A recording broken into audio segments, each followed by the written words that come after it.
कल हमने परिमेय संख्याओं के अंतर्गत संख्याओं के बारे में आप लोगों को पढ़ाया, जिसमें जो पहले नंबर पर संख्याएं थी उनमें सबसे पहले था प्राकृत संख्याएं हैं, नेचुरल नंबर्स। नेचुरल नंबर्स क्या होती हैं? वे संख्याएं हैं जो गिनने के लिए हम इस्तेमाल करते हैं, अर्थात गिनने के क्रम में प्रयोग किए जाने वाली संख्याओं को प्राकृतिक संख्याएं कहते हैं। जैसे 1, 2, 3, 4 और डॉट डॉट टू इन्फिनिटी। इसी प्रकार उसके बाद पूर्ण संख्या अगर हम प्राकृतिक संख्याओं के साथ 0 को सम्मिलित कर दें तो वो सब संख्याएं मिलाकर प्राकृतिक संख्याएं कहलाती हैं, पूर्ण संख्या कहलाती हैं। इसके बाद पूर्णांक। अगर हम पूर्ण संख्याओं के साथ ऋणात्मक संख्याओं को भी सम्मिलित कर दें तो जितनी जो हमको संख्याएं मिलेंगी वो सब संख्याएं कहलाती हैं पूर्णांक। और पूर्णांक अब इसमें दो प्रकार के होते हैं, धनात्मक पूर्णांक और ऋणात्मक पूर्णांक। आज हम परिमेय संख्या के अंतर्गत परिमेय संख्या क्या होती है उसके बारे में आप लोगों को यहाँ पर बताएंगे। तो आज दिनांक होगी 8, 5वां महीना है मई का और सन 2020। यहाँ पर है परिमेय संख्या। परिमेय संख्याएं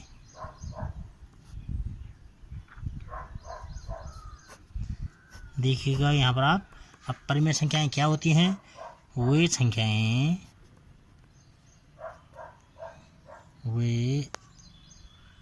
संख्याएं जिन्हें हम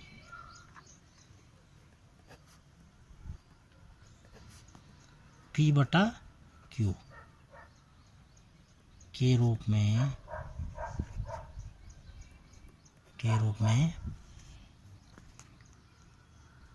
लिख सकते हैं।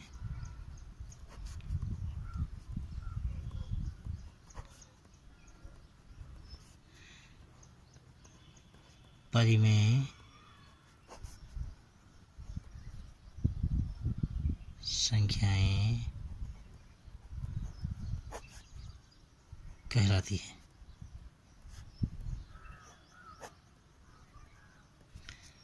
जहां P और Q क्या होने चाहिए? पूर्णांक होने चाहिए तथा जो Q का मान है वो 0 के बराबर नहीं होना चाहिए। अब इसके उदाहरण क्या क्या होंगे? जितनी भी संख्याएं अभी तक हमने पढ़ी हैं इसके उदाहरण प्राकृतिक संख्या भी परिमेय संख्या हैं। तो 1, 2, 3, 4, 5। उसके बाद पूर्ण संख्या भी, पूर्ण जो संख्याएं हमारे पास हैं वही संख्याएं भी परिमेय संख्याएं कहलाई जाती हैं। अब किस प्रकार से कहलाई जाती हैं देखिएगा आप।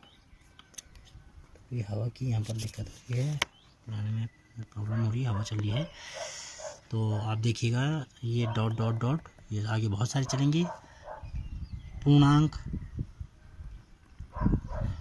संख्याएं भी क्या हैं?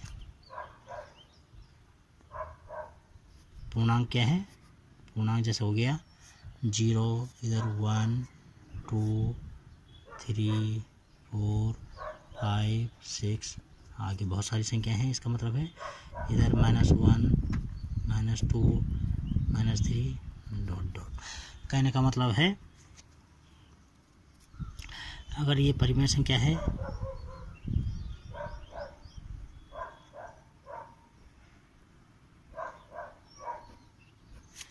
परिमेय संख्या के अंतर्गत क्या आती है? पूर्ण संख्याएं भी परिमेय संख्या होती हैं, प्राकृत संख्या, उसके बाद पूर्ण संख्या,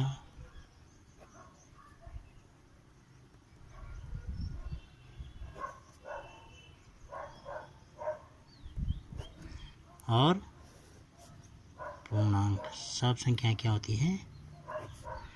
परिमेय संख्याएं होती हैं। इसके अन्य उदाहरण क्या होंगी? जैसे भिन्न संख्याओं के रूप में जो हैं, जैसे 3/5,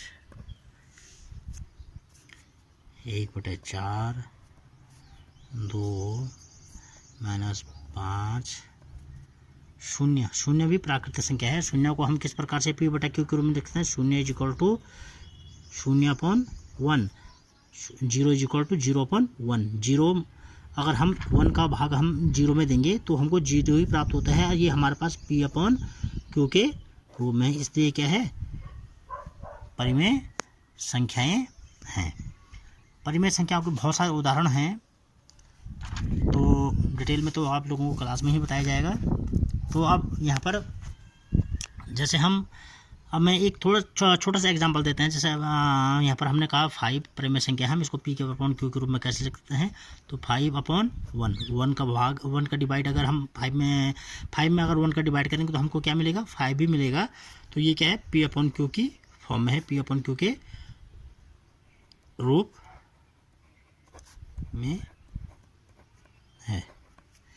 अब यहाँ पर हमारे पास बहुत सारे इसके गुण हैं परिमेय संख्याओं के, जैसे समृद्ध, क्रम विनिमय का नियम और सहचर्य का नियम। ये नियम हमारे पास हैं। इन नियमों की हम सत्यता की जांच प्राकृतिक संख्याओं के लिए, पूर्ण संख्याओं के लिए, पूर्णांक के लिए और परिमेय संख्याओं के लिए आप करने जा रही हैं यहाँ पर। तो सबसे पहले मैं आप लोगों को यहाँ पर जानकारी देना चाहूँगा कि सबसे पहले इसमें एक नियम है समृद्ध। समृद्ध मीन्स एक ही व्रत, जिसका अर्थ हो सकता है। तो यहाँ पर परिमेय संख्या, ये प्राकृत संख्या समृद्ध, किसके जो गुण हैं?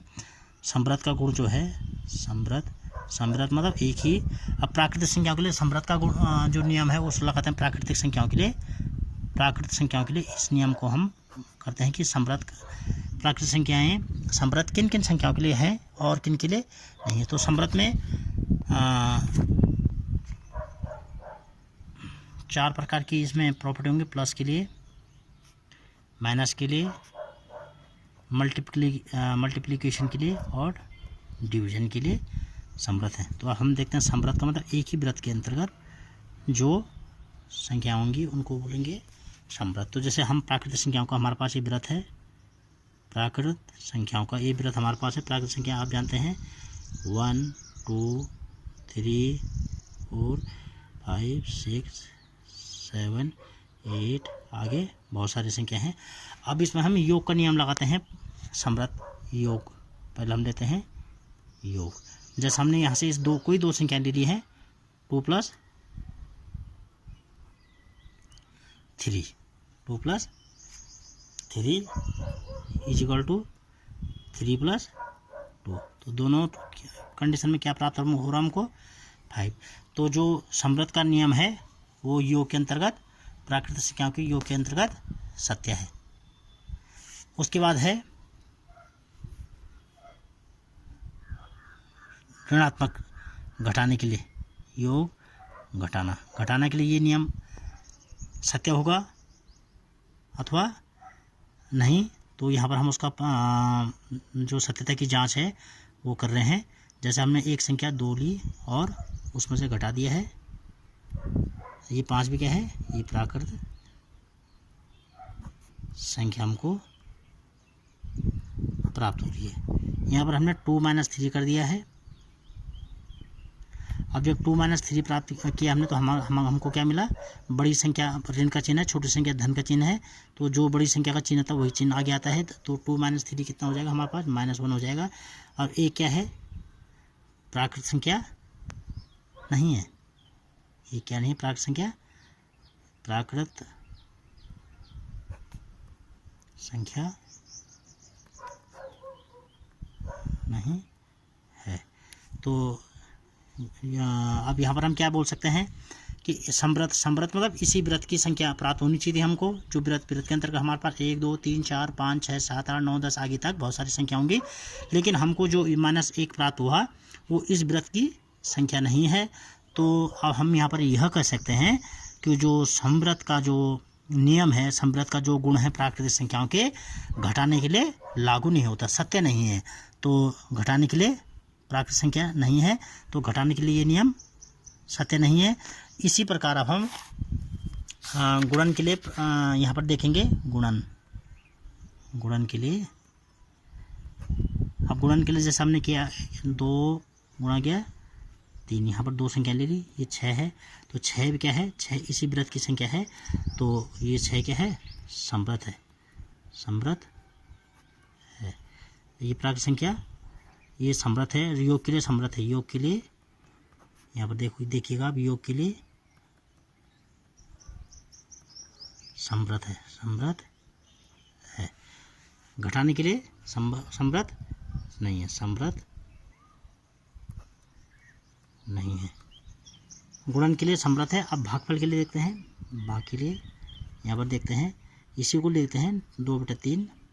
2 में 3 का भाग देखिए हमको क्या मिलता है, एक परिमेय संख्या ये हमारे पास है, और 2/3 यहाँ इस किसी व्रत की, ये प्राकृतिक संख्या का जो हमने व्रत बनाया है, इस व्रत की कोई भी संख्या नहीं है। तो हम यहाँ पर यह कह सकते हैं कि जो प्राकृतिक संख्या जो हमने ली है और उसका जो उसके लिए जो हम समव्रत का जो गुण है, प्रॉपर्टी है, वो भाग वाली जो कंडीशन है, उस दशा में ये समव्रत नहीं है। भाग के लिए प्राकृतिक संख्या का जो समव्रत गुण है वो सत्य नहीं है। तो ये है समव्रत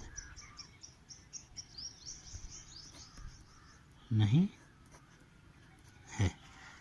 तो प्यारे बच्चों, आप अच्छे ढंग से यहाँ पर सीख गए होंगे कि समव्रत का जो गुण, समव्रत का मतलब है कि जैसे हमने फिर मैं आपको एक बार पुनः आपको यहाँ पर हल्का सा समझाता हूँ।